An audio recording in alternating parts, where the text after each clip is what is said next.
Hey, what's up everybody? It's good to see you guys again. I'm here with my friend Jibby. Hi everybody, I'm Jibby. I have a fitness YouTube channel. You can subscribe right over here. And I'm so excited to help out Chris.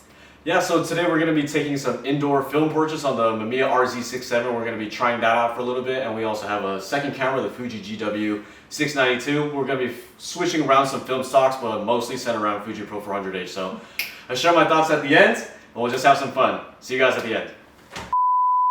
Hold on. I know what you guys are saying. I know what you guys are thinking. Isn't this the same guy that said that the Mamiya RB67 is better than the RZ67? Isn't that the same guy that made that video and made that claim that the RZ is overhyped and that the RB is better? Yes, I know what I said. Yes, I'm acknowledging that I made those claims, but I have to admit that I wrote that title for clickbait. Yup, I made that controversial title to attract more viewers and it worked. And I also have to admit that at that time I do believe that, but now owning the RZ67, it has made an interesting development in my mind. But we will talk about that more after the video, so continue the clip.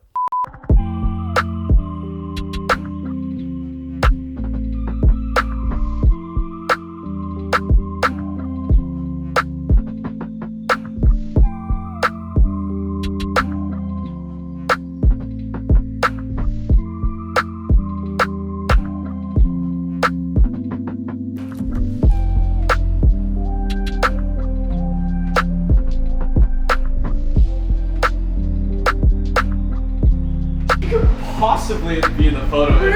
Yeah, if you, whatchamacallit. 3, 2, 1.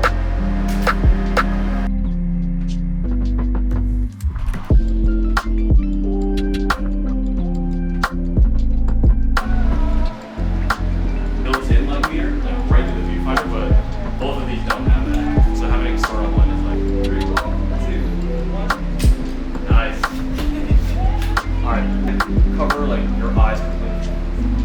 Just like that. There you go. 5, 4, 3, 2, 1. Do you want me to lean back? Just a little bit. Right there is perfect. Or just a little bit more? Oh, more? Yeah. There you go. There you go. Just right there. There you go. And then open up the legs just a bit, and then like have your hands on you. There you go. Just like that.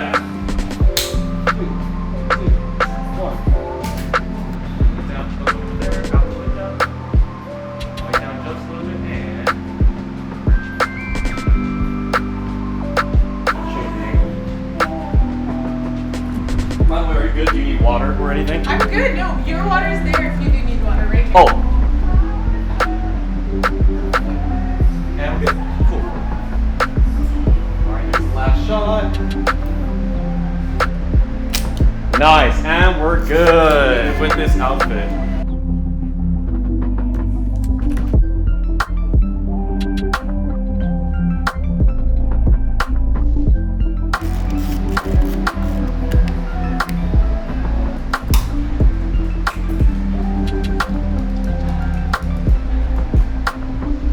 Nice. Wow, this is the most ghetto studio portraits I've ever done in my life. Alright, you can come back on in. Okay.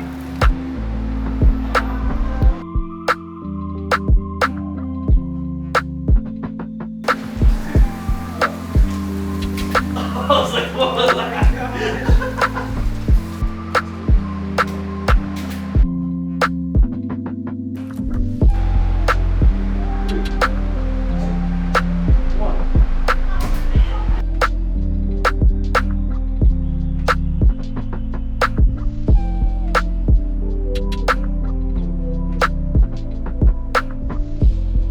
3, 2, 1. Perfect.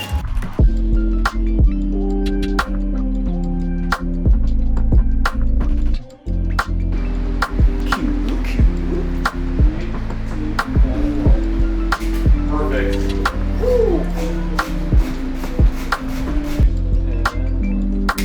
Nice. All right, now we're gonna go 2 more black and white shots, and then we're good with this outfit.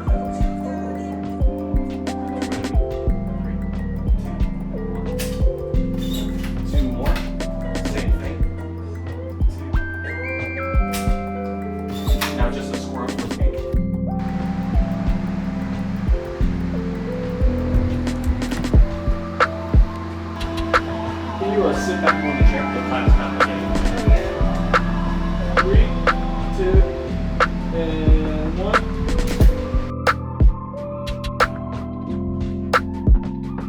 Over and then like cover your eyes like some idiot like in your workplace like did something stupid again. There you go.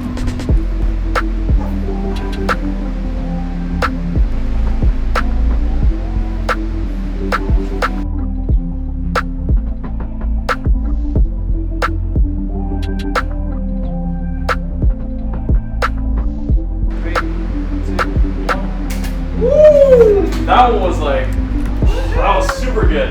Same exact thing.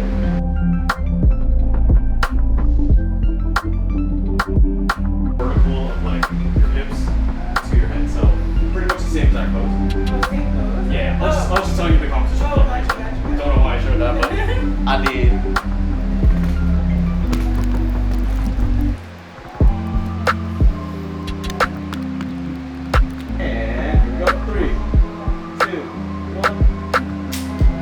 Very nice. 3, 2, 1. Same thing, I'm gonna go vertical. 3, 2, 1. Killing it. Same thing. It's gonna be fun or like serious? Fun. Just like kind of laugh and like throw it at me. Kind of like, oh, one of those like early 2000s like montages like when they're like in the changing room kind of thing. Yeah. All right, we only have one shot at this. I love the riskiness. I'm gonna like cover the whole camera. Yeah. All right, 3, 2, 1, go. Nice. I think I got your eyes right above the jacket. Oh, sweet. Yeah. Perfect. And we're done. Yeah.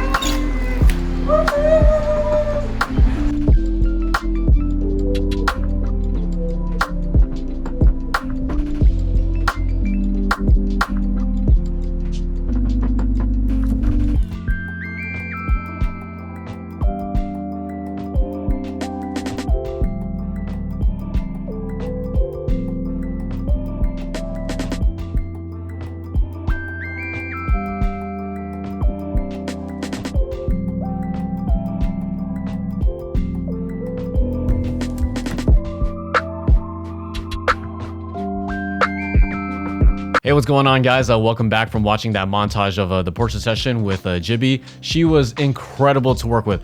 One thing that I actually didn't know about her was that she has professional modeling experience. I didn't know that going into the shoot. We were connected through a mutual friend, and she has a fitness YouTube channel, as she has mentioned before. And our mutual friend kind of connected us because she needed help with her YouTube channel, and like I want to connect with other YouTubers, so both of us had a win-win situation. So throughout the recording of the video and throughout the entire portrait session, I would give her like a general pose or general direction, and she would immediately lock into like my vision. Subconsciously, we were just like connecting on a whole different level, and it made the portrait session so freaking bomb. Like my vision for the shoot was kind of like nice lifestyle portraits against a clean backdrop with a little bit of leaves, and like good thing she's a plant mom. She had tons of plants that we could use. We used that orchid for some of the shots, and other than that, like besides the setting and the poses I had in mind, Jibby made the shoot like 10 times better than I had imagined, so it was great. No complaints at all, only praises for Jibby and like working with her. She was perfectly fine with like, you know, waiting a little bit patiently as I was like learning how to use the RZ on the fly. I mean, it's not much different from the RB, so like the only thing that's different really is the shutter speed being on the body itself instead of on the lens like the RB, and the winding system, because I have to wind twice for the RB, only have to wind once for the RZ, so not too much different from there. So yeah, Jibby was incredible. The photos came out great, but I really want to talk about the photos. So Fuji Pro 400H, I told y'all that I really want to like get more professional, get more skilled at using it. But I did make a big mistake. So near the beginning of the shoot, I actually flipped the shutter dial from being like in its on position to its fully mechanical position. Now, it defaults to 1/400th of a second. Now, it wasn't like super detrimental to the shoot because when I was metering, 1/250th of a second at f4 was my setting, and I was shooting at box speed, 400 ISO. But it defaulted to 1/400th, so that's 1 or 2/3 of a stop underexposed. And when I got the scans back, it kind of showed in some of them where like it looked a little bit too contrasty and the shadow looked a little bit muddy. I was able to pull it out because, again, by your guys' recommendation, I requested TIFFs for these. So it was much easier to adjust and slightly edit, like tweaks here and there. So Fuji Pro 400H, like it will get its day when I like correctly expose with it, but the results still came out nice. The cleanliness of the photo was perfect. I added a little bit of color back into the skin with saturation and a little bit of contrast back in, but the 400H photos were pretty tight, and I really still want to work towards mastering it. You know, like everybody shoots the Portra 400 because it's a great film stock, but I want to, like, you know, earn my stripes with Fuji Pro 400H, so that was tight. All right, now time to talk about the other film stocks. So like Ektar 100, I loaded that up in the Fuji GW for the first roll on that camera, and oh wow, they kind of came out better than the Fuji Pro 400H, like right off the bat. The colors were creamy, her skin looked great, the colors were exquisite. It was awesome. I might want to master Ektar 100 for portrait sessions too. I mean, like, that's not what the original intention for Ektar 100 was for. It's meant to be a landscape film because of its saturation and contrast, but I might want to master it for portrait sessions. And then afterwards, I loaded up Ilford HP5 into the Fuji, and I'm pretty sure you guys know that I haven't shot too much black and white film in my tenure of, you know, pursuing film photography for the past 7 to 8 months now. So I don't know, HP5, it came out fine to me. I feel like I could have added more contrast in the photos. It looked a little bit flat, but I mean, like, overall, I think it's fine. The grain is like non-existent. It's super smooth. Yeah, no complaints on Ilford HP5. So I guess going forward with like future like portrait sessions for medium format film, Fuji Pro 400H, I'm just going to overexpose it by one stop just to be on the safe side. And make sure that, like, you know, I handle my gear correctly, because 2/3 of a stop underexposed kind of gave me, like, you know, some undesirable results. But thanks to the power of TIFFs, I was able to fix most of those errors. But you know, it's great to just like get it right off the bat. So now it's time to talk about the cameras. As some of you have probably noticed, yes, I shot on the RZ67. I already own this RZ67. I still own it. I have not sold this yet. I am kind of actually debating between which one I should keep. Now let me talk about the reason why I got this. All right, so right here, there should be a clear lever. The one that like can allow me to rotate it or move to multiple exposures, okay? That lever is gone. The buyer notified me that this lever broke off and that it can be replaced. Other parts is that some bits of it is falling off, like the leather and the rubber at the bottom. They're falling off. The lens is the legendary 110mm f2.8, but the threading of it is all like wonky. I was able to manage to like really fit on this UV glass protector because I want to protect the front element of the actual lens. It took me a while. It's very, very janky. So with a combination of like all those things are kind of falling apart and like the condition not being like near mint, like this one, the RB, the price was really, really good. I'm not going to tell you the final price of what I bought it at, but let me just tell you, the RZ was cheaper than this. So that actually kind of gives you a huge hint as to like how much this cost. So I would not have bought the RZ67 for any other reason, because they typically go on resale for about $1,000 or more, and I'm not gonna buy the same like camera. They are both principally the same camera, rotating back.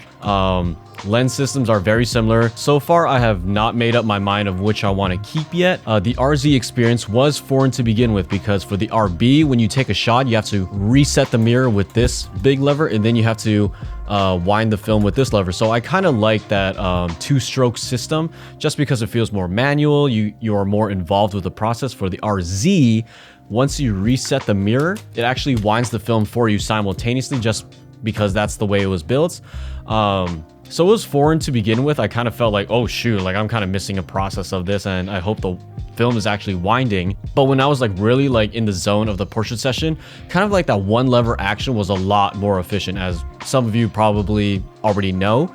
And I enjoyed it. The brighter glass, that was pretty dope. It just looks so good down the waist level viewfinder, and I don't know if I'm ever going to pick up the prism viewfinder, but if I do, I'll probably pick up the speed grip as well, the left-handed grip, just to like complete out the system. So it really comes down to user experience, and I can't say like which one I like more now, because the RB, oh my gosh, it's so rugged. I would not have a problem like setting it down on concrete anymore, like if I ever like go out shooting. But now I have the Fuji GW690 for my walk around medium format camera, and I don't have to take this out anymore. I'm gonna set up more shoots with the RZ to further my opinion about it.